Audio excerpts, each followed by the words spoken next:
Hello! So, medyo matagal-tagal na tayong di nagkita. Matagal-tagal na din yung huling upload ko, which is yung pahinga. Siguro, higit isang taon na yon. Tapos nitong mga nakaraan, pinipilit kong i-rekindle yung passion para gumawa ulit ng bagong content.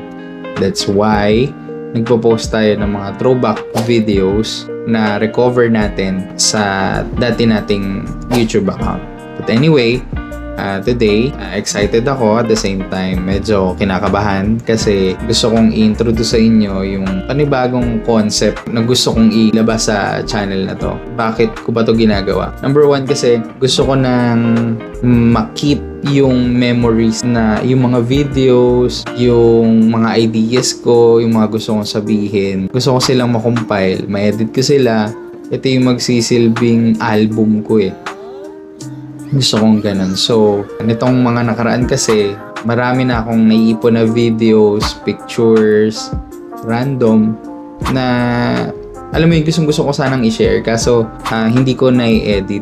So, this time, gusto kong i-share sa inyo yung journey ko bilang isang magulang or journey namin mag-asawa bilang isang magulang. Gusto kong i-introduce sa inyo yung aming baby sa mga susunod na videos. And gagawin ko to para sa akin, para sa amin, pamilya, records namin, memories namin. So, sabihin na nating trip, ito yung trip namin. But then again, para sa amin to. Siyempre gusto rin namin na i-share itong journey na to dun sa mga mahal namin sa buhay na malayo sa amin na alam mo yun gustong nakikita na lumalaki si baby, gustong mga musta pero nahihiya lang mag-chat. So mga ganun.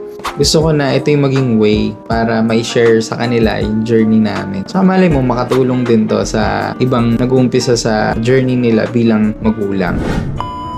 Gusto ko munang i-set yung expectations natin for this video. Hindi muna ako mag-share about Baby Kyla. Mag-share muna ako ng random mga videos ko. So, this will be my introduction para dun sa mga susunod na content ko. Tsaka sa iba ko pang naiisip na content. So, ini-imagine ko habang ginagawa ko to na meron akong nakasort siya. Meron akong series for Baby Kyla, being parent. Meron akong series na yung mga nasa isip ko lang, ganun. Tsaka syempre, series na parang pangkalokohan lang.